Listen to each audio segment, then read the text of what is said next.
During wedding shopping, my fiancée ran into her ex. The moment she saw him, she told him, "Leave this place right now." Her ex smirked and said, "Relax, your fiancé won't find out." Neither of them realized that I was standing close enough to see everything and hear every word. I immediately walked away, got into my car, and drove off. And later that evening, after I had done what I knew I had to do, she called me crying and said, "What have you done? Please don't do this. My name is Andrew. I'm 31 years old, and I work as a logistics coordinator for a mid-sized freight company in Pennsylvania. It's not glamorous, but it pays well enough that I was able to save up for a down payment on a house and start planning a wedding. I'm the kind of guy who keeps his head down, does his work, and tries to build something solid. I don't like drama. I don't like games. I value honesty above almost everything else because I grew up watching my parents lie to each other for years before they finally divorced when I was 17. I promised myself I'd never let that happen to me. I met Kendra 3 years ago at a mutual friend's barbecue. She was bright, funny, easy to talk to. She worked as a dental hygienist and had this way of making everyone around her feel comfortable. We clicked immediately. 6 months later, we were officially together. 2 years after that, I proposed on a weekend trip to the Poconos. She said yes. We set a date for June of this year. Everything felt right. Or at least, I thought it did. About 4 months before the wedding, we started doing all the typical stuff: venue, catering, invitations, cake tastings. Kendra wanted to go shopping for wedding decorations and some last-minute items at this upscale home goods store about 40 minutes from where we lived. I wasn't thrilled about spending a Saturday afternoon looking at centerpieces, but I loved her, so I went along. We drove there together in her car, because mine was in the shop getting the transmission looked at. The store was one of those massive places with vaulted ceilings and rows of expensive furniture. We wandered through the aisles for maybe 20 minutes. Kendra was looking at table linens. I was checking my phone, half paying attention. Then she suddenly grabbed my arm and said, "I need to use the restroom. I'll be right back." I nodded and kept scrolling through work emails. She walked off toward the back of the store. I figured I'd look around a little, maybe find a couch to sit on while I waited. That's when I saw her. She was standing near the entrance to the home decor section, facing someone. A man. Tall, dark hair, fitted jacket. I didn't recognize him at first, but the way she was standing, stiff, arms crossed, caught my attention. I moved a little closer, just enough to get a better view without being obvious. I couldn't hear them at first, but I could tell the conversation was tense. Then I heard her voice, sharp and clear, "Leave this place right now." The guy smiled. Not a friendly smile. A knowing one. He leaned in slightly and said, loud enough for me to hear, "Relax, your fiancé won't find out." I froze. Kendra's face went pale. She glanced around nervously, but she didn't see me. I was standing behind a display of decorative mirrors about 15 feet away. My heart was pounding so hard I could hear it in my ears. The guy kept smiling. He said something else I couldn't quite catch, but Kendra shook her head and backed away from him. He laughed, actually laughed, and then walked past her toward the exit. I didn't move. I just stood there, watching her. She stayed in place for a moment, looking down at the floor, then pulled out her phone and typed something quickly. Then she looked around again, took a breath, and started walking back in my direction. I turned and walked the other way. Fast. I didn't want to confront her there. I didn't want to make a scene. I just needed to get out. I left the store, got into her car, she'd left the keys with me, and drove home. My hands were shaking the entire time. I didn't answer when she called. I didn't respond to her texts. I just drove. When I got home, I sat in the driveway for a long time, trying to process what I'd just seen and heard. Your fiancé won't find out. What the hell did that mean? Was she cheating? Had she been seeing this guy? Was he an ex? And why did he think I wouldn't find out? I went inside and immediately started looking through everything. I know it sounds paranoid, but I needed answers. I checked her laptop. She'd left it on the kitchen table.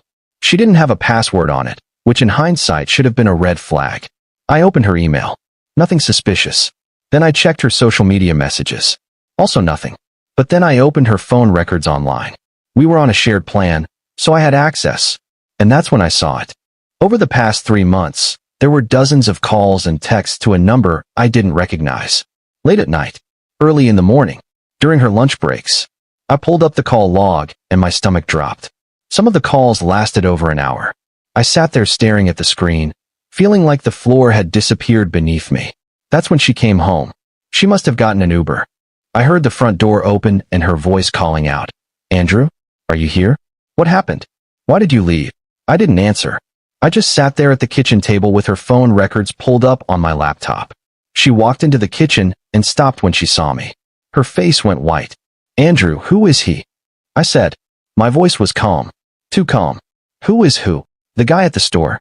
The one you told to leave. The one who said I wouldn't find out." She opened her mouth, then closed it. Then she started crying. "It's not what you think," she said. "Then tell me what it is." She sat down across from me, wiping her eyes. "His name is Brendan. He's my ex. We dated for 2 years before I met you. It ended badly. He's been trying to contact me for the past few months. I've been telling him to leave me alone. Then why are there dozens of calls between you two?" I turned the laptop around so she could see the screen. Her face crumpled. I didn't want to worry you. He was threatening to show up at the wedding. He said he still loved me. I was trying to manage it. Manage it? Kendra, you've been talking to him for months. Hours at a time. And you never thought to tell me? I didn't want to ruin everything. We were planning the wedding, and I thought I could handle it on my own. Handle what? What is there to handle if you're just telling him to leave you alone? She didn't answer. She just cried. I closed the laptop. "I need you to leave. Andrew, please, get out. Go stay with your sister. I need time to think." She left that night. I didn't sleep. I just sat on the couch, staring at the wall, trying to figure out what the hell I was supposed to do. Update 1 the next morning, I called my brother, Eric. He's a lawyer, family law, mostly, and he's always been the person I go to when I need advice. I told him everything. He listened without interrupting, which I appreciated. When I finished, he said, "You need to postpone the wedding. At minimum. You can't marry someone when you don't trust them." "I don't even know if I want to postpone it," I said. "I think I want to call it off." "Then do that. But you need to be smart about it. You've probably already paid deposits. You're going to lose money. And if she fights you on it, things could get messy. I don't care about the money. You will. Trust me. Just think it through before you do anything." I appreciated his honesty, but I'd already made up my mind. I spent the rest of that day making calls. I contacted the venue, the caterer, the photographer. Most of them had non-refundable deposits, but a few were willing to work with me. I explained that there was a family emergency and the wedding needed to be canceled. I didn't go into details. Then I called my parents and told them. My mom cried. My dad just sighed and said, "I'm sorry, son. Do what you need to do." That evening, Kendra started blowing up my phone. Texts, calls, voicemails. I ignored all of them. Finally, around 9 p.m., she sent a text that said, "Please, just let me explain. I love you. I made a mistake." I didn't respond. Around 10 p.m., my phone rang. It was a number I didn't recognize. I almost didn't answer, but something made me pick up. "Hello. Is this Andrew?" A man's voice. Calm. Confident. "Who is this?" "This is Brendan. Kendra's ex." I almost hung up. But I didn't. "What do you want?" "I want to talk to you.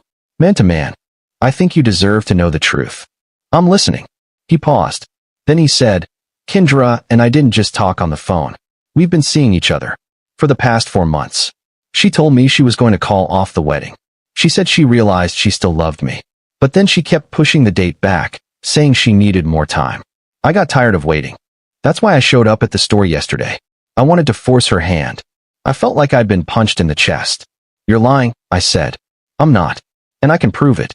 Check her credit card statement from March 15th. She stayed at the Marriott downtown. With me. We were there for 2 nights. I hung up. I pulled up her credit card statement. We had a shared account for wedding expenses. And there it was. March 15th. A charge for 2 nights at the Marriott. She'd told me she was visiting her friend in Philadelphia that weekend. I sat there staring at the screen for a long time. Then I called her. She answered on the first ring. "Andrew, tell me the truth," I said. "Right now? No more lies. Were you sleeping with him?" Silence. "Kendra." "Yes." Her voice was barely a whisper. "I'm so sorry. It was a mistake. I don't love him. I love you." I hung up. Then I blocked her number. Update 2 the next few days were a blur. I moved through them on autopilot. I called the rest of the vendors and officially canceled everything. I contacted our landlord and broke the lease on the apartment we'd been planning to move into after the wedding. I packed up all of Kendra's things that were at my place and left them on her sister's porch. Eric helped me draft an email to all of our wedding guests explaining that the wedding was off due to unforeseen circumstances. I didn't give details. I didn't want to air everything publicly. Not yet. But word travels fast. Within a week, half of our mutual friends knew what had happened.